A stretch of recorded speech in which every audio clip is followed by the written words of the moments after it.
This is the true story of the match-fixing mafia, how the Italian Football or Soccer Federation was completely caught off guard when they discovered that one of their most respected referees was in fact a member of the Sicilian Mafia. And it gets even crazier because Juventus, one of Italy's biggest teams, was also involved. This scandal would become known as Calciopoli and shook the entire country. In the early 2000s, Italian authorities grew suspicious of the relationship between Juventus and the Referee Association.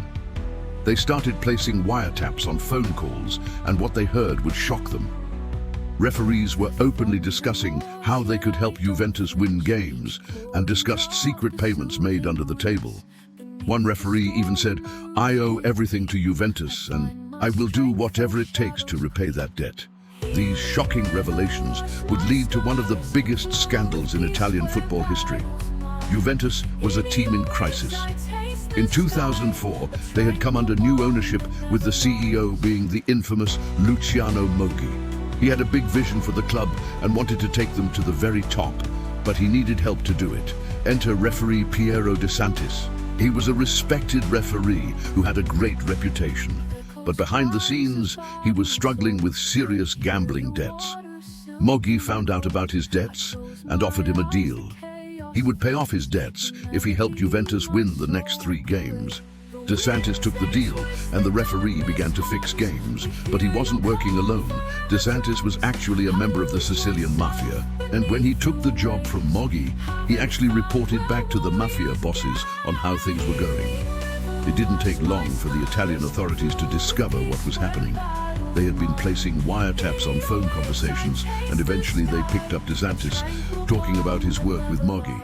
The Italian Football Federation was then handed all the evidence, and they decided to launch an investigation. They called in 2 of Italy's best detectives, Niccolo Vono and Guido Wallace.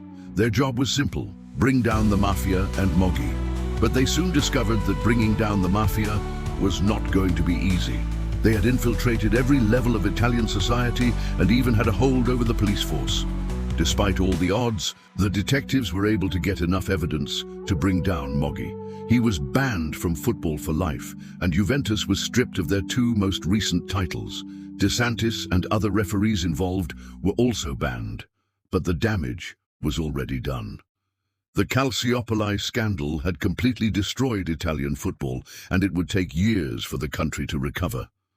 So there you have it. That is the true story of the match-fixing mafia. What do you think?